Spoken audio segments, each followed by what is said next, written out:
Good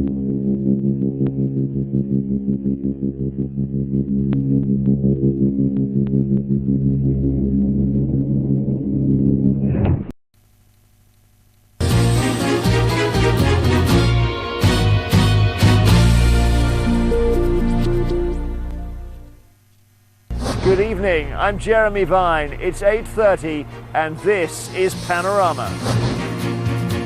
The jury's still out on whether mobile phone masts can damage your health.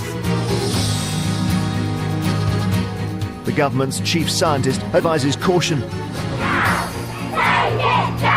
So if parents don't want masts situated close to schools, why are they now being put inside classrooms? Yes, that's quite spectacular.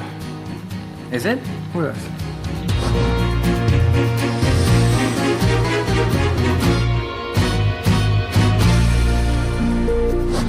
There's a revolution going on and it's happening all around us.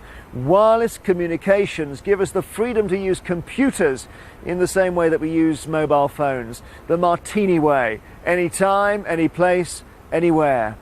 The British government is determined to catch this Wi-Fi wave and is installing the technology in all our schools. But does long-term exposure to Wi-Fi carry any health effects? It's the new high-tech way of connecting to the internet. No wires, no modem, just radio waves, pulsing information through a network of mini masts. Emails, websites, films, crackling through the skies. The explosion in the use of Wi-Fi means it's fast becoming unavoidable. But there's a catch. Radio frequency, radiation, an invisible smog. The question is it affecting our health? It's in homes, workplaces, restaurants, schools, entire cities are becoming what are known as Wi-Fi hotspots. You might be sitting in one right now, even as you watch this programme, without even knowing. It's a similar type of radiation to that emitted from mobile phones and masts. They've led to protests and even sabotage from those convinced the radiation's causing harm. And there've been a growing number of scientific studies which appear to back them up. Despite that, the government's been racing ahead. In 2000, it rolled out a new generation of more powerful phone technology and auctioned off the mast to go with it for several billion pounds. This is what we got all the money for. We raised 22 billion from this, and we were very generous. As with a mobile phone, that's a matter of personal choice. You can decide whether you want to use a mobile phone or not.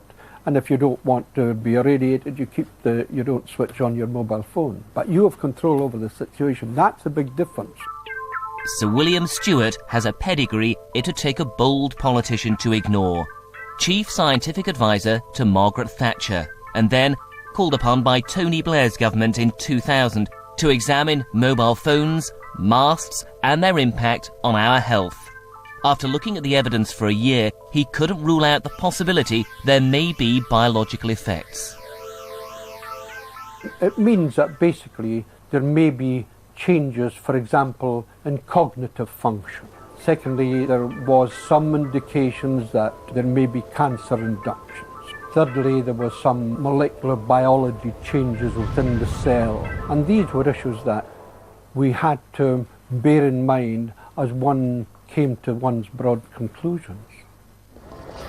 The report made a raft of recommendations. At the heart of it, the question that had been worrying so many: should our children be exposed to mobile phone masts? Sir William was concerned enough to recommend what he called a precautionary approach. We recommended, because we were sensitive about children, that masts should not necessarily impact directly on areas where children were exposed, like playgrounds and that. The government knows Sir William has concerns about siting masts near schools. Why then are we now placing them inside classrooms in the form of Wi-Fi mini-masts? They emit the same sort of radiation, so what's its potential impact in the classroom? We went to a school in Norwich to find out. The idea to compare the level of radiation from a typical mobile phone mast with that of a Wi-Fi enabled laptop in the classroom. We're about 100 metres away from the mast here. The man who'll take the readings is an electrical engineer called Alistair Phillips. He runs a lobby group called Powerwatch, which raises awareness of electromagnetic smog. But he's also taken measurements for industry and helped advise the government. So we're in the main beam. This is sort of highest radiation, is it? Yes, it's where the main beam of radiation comes down to ground. So we're basically the highest point of the signals, yeah. OK, so let's measure it then. OK, so let's see how it compares with the school then. Yes, indeed. OK. If the level in a classroom is similar to the mast, children are sitting in similar radiation on a daily basis. We chose a comprehensive school nearby with more than 1,000 pupils. The school signed up to Wi-Fi, installing it in 9 of its classrooms, with plans to expand. It's part of the government's push for schools to go high-tech. They call it a magical system. Right. This is where they sit. Right. And they're already all logged on. Oh, yes, it's logged onto the network, yes. So take the measurement if you can. So let's make sure this is set on the right scale, and we will download a file. OK, yes, that's quite spectacular. Is it? Yes. Yeah. That's about 3 times what we were getting near that phone mast. It's particularly significant for children. Their skulls are thinner and still forming. Tests have shown they absorb more radiation than adults when using mobile phones. And with the explosion in masts, phones and now Wi-Fi, this generation, like none before, will live in it from cradle to grave.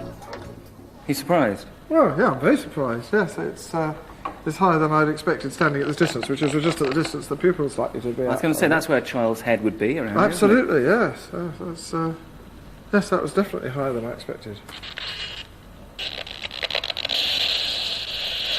It's only there, not there continuously, but it's obviously there quite a lot of the lesson if you're downloading files from the internet. So we took the first measurement here in what's called the beam of greatest intensity from the mast. The advice from Sir William Stewart to the government was that this beam shouldn't fall on any part of a school's grounds unless the school and the parents agreed. But the levels of radiation inside the classroom were far higher. 3 times the strength of the nearby mast, not continuously, but during downloads. These are controversial findings that must be repeated and verified. I think schools and parents will be very worried about it. I mean, I'm asking for schools to consider very seriously whether they should be installing Wi-Fi networks now. This will make them think twice or think 3 times before they do it. In fact, around 70% of our secondary schools already have Wi-Fi, and nearly half are primary schools. Panorama spoke to 50 of them, and only 1 had been warned of possible health effects. But elsewhere, concerned parents and teachers at 4 schools have sent Wi-Fi packing, asking why not hardwire the classroom instead and be risk-free. And in some schools, teachers are complaining the system's making them ill. The precautionary approach doesn't seem to have worked because it is being rolled out so rapidly and it's out there now. It's a bit like King Canute, you know, we can't stop the tide. And I'm afraid if schools are told that there is a serious health implication for having these networks in their schools, it's going to be a very serious matter to say to schools, you've got to switch them off. The levels we found in the classroom are well within UK safety limits, even 600 times below, and the government says anything beneath them poses no known adverse health effects. So why are world-renowned scientists so concerned they're now speaking out to Panorama? It's because they suspect the whole basis of our safety limits may be wrong, that they're set according to a distorted picture of the science.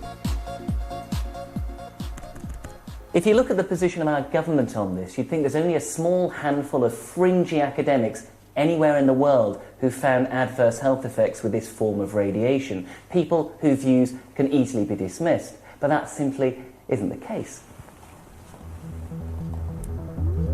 There have been no studies on long-term Wi-Fi exposure, but there have been thousands on mobile phones and masts which emit similar levels of radiation. They include work by world leaders in the field. We spoke to some of them via the internet. From the University of Washington, Professor Henry Lai, a biologist respected by both sides of the argument. He's found health effects at radiation similar to Wi-Fi over 30 years of research. How many studies are there out there? And I would say there must be 2,000 or 3,000 at least. He did his own review of all the experiments on mobile phones to see how many found an effect. It's about 50-50. 50% found effect and 50% did not find any effect at all. Dr. Gerd Oberfeld from Salzburg, a government scientist who's calling for Wi-Fi to be removed from schools in Austria. He too has found health effects at similar levels of radiation to Wi-Fi. If you go into the data, you can see a very, very clear picture. It's like a puzzle, and everything fits well together, from DNA breaks, DNA damage, up to animal studies and up to the epidemiological evidence that shows, for example, increased symptoms as well as increased cancer rates.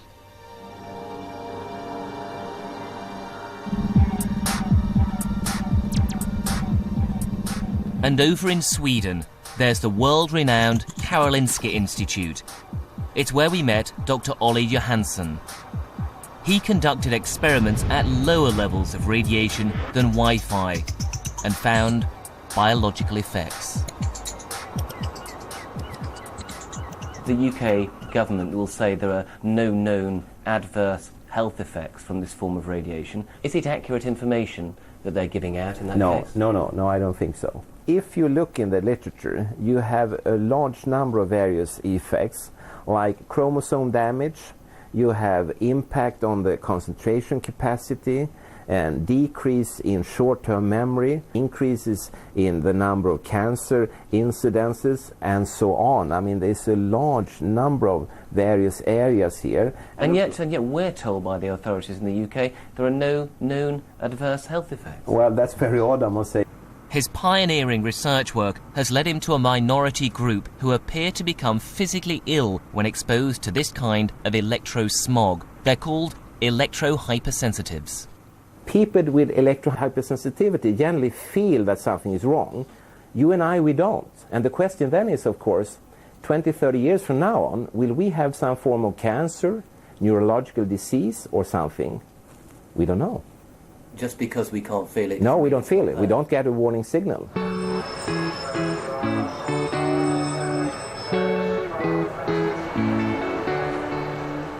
One of the possible electrosensitives he's met lives in Lincolnshire, close to a mobile phone mast. She's just participated in an important laboratory study. If she's genuinely affected, a kind of human antenna, then there's potentially generations of people behind her who could also be. Just try and describe it for us, the feeling. My head feels hot, burning. My face feels burning. I feel like I'm gonna be sick. My stomach feels uncomfortable. Yeah, and I just feel a very sharp pain at the back of my head. So what about the lab tests? Well, they've only just finished. They were independently funded and carried out by the University of Essex. Participants were exposed to the levels of radiation typically emitted by phone masts, which, as we've seen, can be far lower than Wi-Fi. Sylvia could tell when the mast was on or off 2/3 of the time. The rest of the participants' results are still being analysed. This is where some of the radiation's quite bad, is it? Yeah, it's very bad. The evidence is still unclear when it comes to Sylvia's results, but she feels she's needed silver foil shielding ever since they moved near the mast. Goodness me. It's like being in a huge oven, isn't it? It is, yeah. Because people, they don't understand that foil actually could stop some of the microwave. I'm going to show you what it does, you know, to microwaves. Okay. Foil. So this is the area where we heard that there was quite a strong signal. Her radiation monitor converts the signal from the mast into sound. The foil will block some of the signal. Yeah. If Sylvia's symptoms are because of radiation, everything changes. It means there can be a biological effect at levels as low as that from Wi-Fi. It'd throw our limits out of the window and put a question mark over the Wi-Fi revolution. I sympathise with Sylvia Wilson very much because I just suspect that there might be something in this. How significant would that be? Well, that's a problem, is that we simply do not know. I mean, it can, as I said, it need not necessarily mean disease, but it might. I mean, it might simply be that it's got no effect, that it's not worth worrying about at all, or it might be that these are the human canaries of the future. Entire cities in the UK are now Wi-Fi hotspots, 11 of them in all, and the number's growing. Liverpool, Manchester, Edinburgh, Brighton, the City of London. Some run by BT, others by a company called The Cloud. And when you're outdoors, the radiation is becoming increasingly difficult to avoid.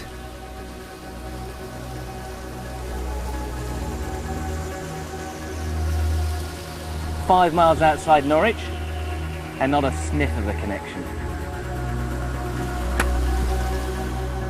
In the suburbs, a flicker of a signal, probably from people's home Wi-Fi routers. And in the city centre, There you go. It looks like we've got completely cable-free connectivity. But others would say this makes Norwich a city of virtual smog. Norwich was the first UK city to pilot a government-funded wireless network. In other cities, it's BT and The Cloud charging users. But the government was so keen on Wi-Fi, it launched the Norwich service for free.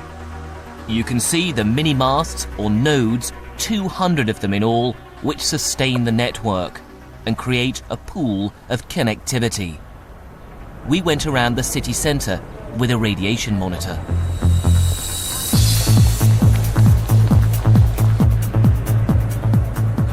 Went into the red there.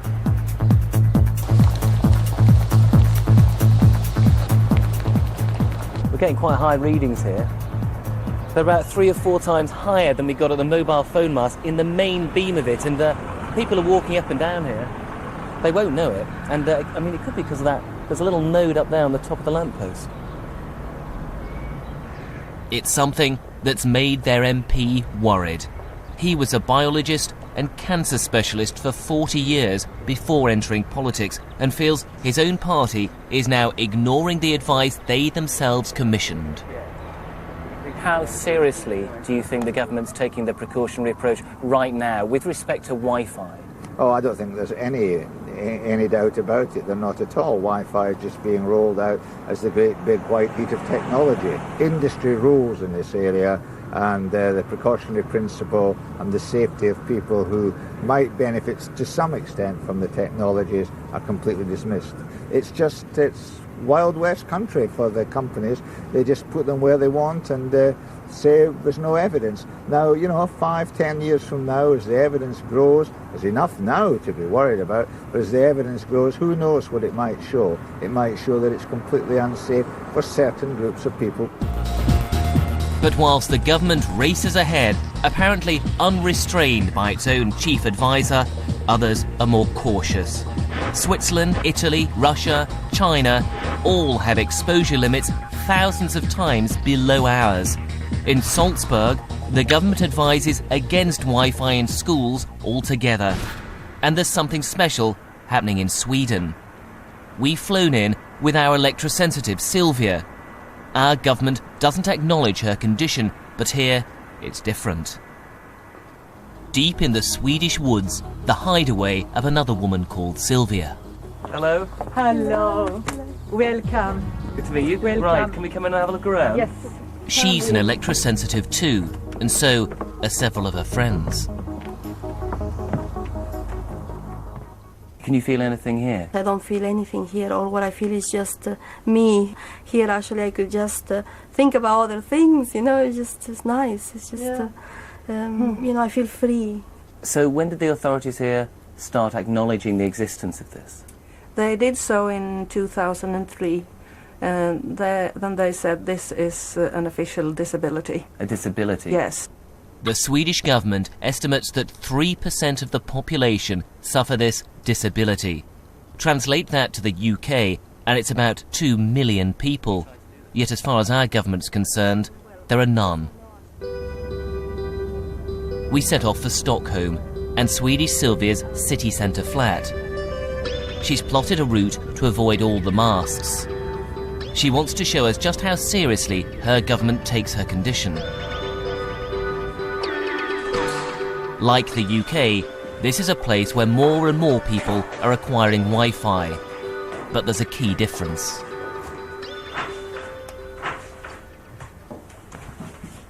Okay, Sylvia. This is my living room. And today the painter has been here. And you see he has started painting black. And this is anti-radiation paint? Yes. It's quite expensive. It's very expensive. Anti-radiation paint, paid for by the local authority. It shields her from neighbours' Wi-Fi and from nearby phone masts. So the Swedes have the same scientific evidence, but they recognise sufferers. In Swedish schools, even if there's only one person apparently affected by Wi-Fi, the system's removed and the classroom shielded. You'd think our government would base its decisions on the advice of their top man, the one it employed to protect our health, Sir William Stewart. But instead, it seems to have turned to others. First, the World Health Organization.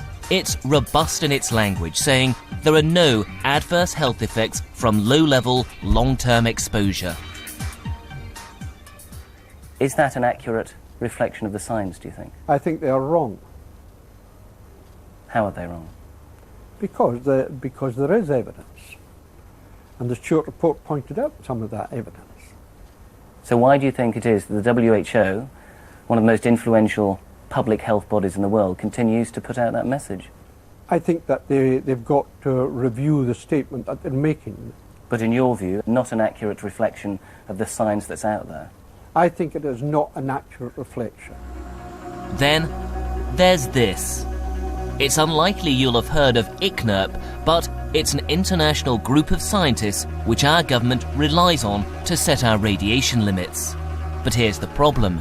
It doesn't recognise any biological effects, so it bases our exposure limits on a thermal effect. In other words, the radiation has to be so strong it heats up your organs before it's restricted.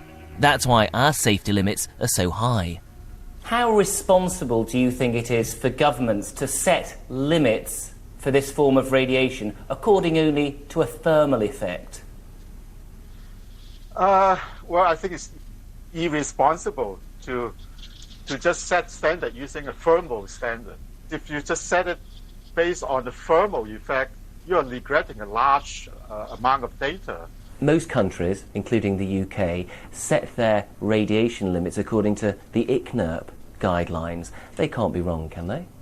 Well, hopefully not, because as you say, governments and in that way whole countries, the entire populations rely upon them, and I do hope that they deliver the right and correct message.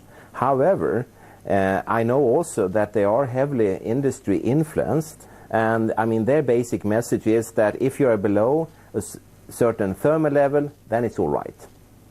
And are they right to set their guidelines only according to thermal effects? No. That's just rubbish, I would say. You cannot put any emphasis on such guidelines.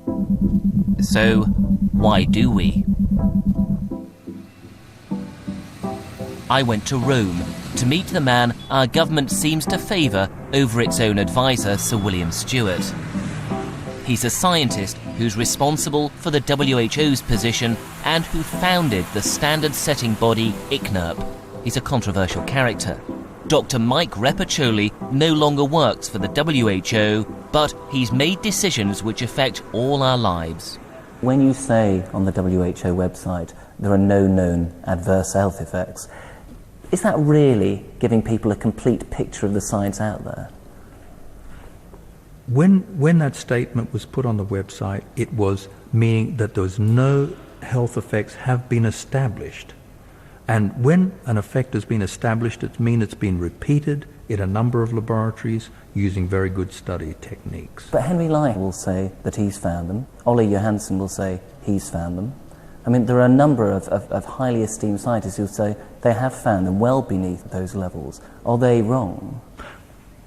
If they've published, they are in the mix, because every review panel looks at all the studies, along with other studies, to see if they're comparable with those studies or point in the same direction. It's called a weight of evidence approach. And if that weight of evidence is not for there being an effect or not being an effect, that's the only way you can tell whether there's really an adverse health effect. But here's the controversy. Dr. Repacholi used to work for the very industry which helps create this form of radiation. Before working for the WHO, he'd been an expert witness for the phone industry, defending their right to site masts in controversial locations. Are you truly independent, do you think, as a scientist? Well, I don't know how people perceive me. I perceive myself. You know, I think you do know how people perceive you. I do. I've seen the websites. And people can say what they like. I know what I am. I will only say what the science says. And that's, to me, that's an independent view. If people perceive it differently, so be it. You didn't you, work for industry before the WHO and ICNIRP? I did. And you worked for them afterwards as well? I did. And I challenge anyone to say that I've changed my mind because of my funder, because I sure as hell haven't. So our government has a choice. Follow the recommendations of scientists like Dr. Repacholi and the WHO, who effectively say, roll it out and don't stop unless someone proves there's a risk. Or follow their own advisor, who says, hold on, don't rush ahead until we know for sure it's safe. Until that's resolved, is it our kids who've become the testbed? Would you allow your children to sit in front of a Wi-Fi enabled computer day in, day out as they're going to school? That's a tough question to answer. I don't think so. Yeah, I would limit the exposure to this type of radiation. I would recommend to parents to tell the school to remove Wi-Fi, and otherwise I would change the school even. Really? You take it that seriously? Yes, very. If you had kids who were at a school at the moment and there was Wi-Fi being rolled out, any concern at all? None whatsoever. I'd make sure they had laptops and they could pick it up.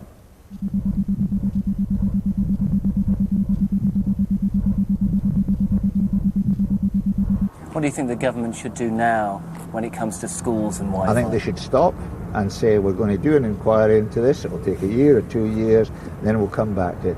I don't think the nation will grind to a halt if we did that. I think it would convince a lot of people that the government takes health and safety very seriously with new technologies.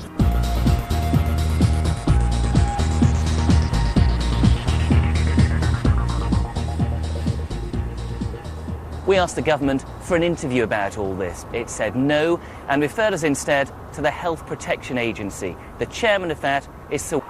Hang on a minute. It's Sir William Stewart. The very man who's indicated to Panorama just how uncomfortable he feels about the speed with which Wi-Fi is being rolled out. I believe that there is a need for a review of the Wi-Fi and other areas. How important is it to do that swiftly? I think it's timely for it to be done now. If it's not?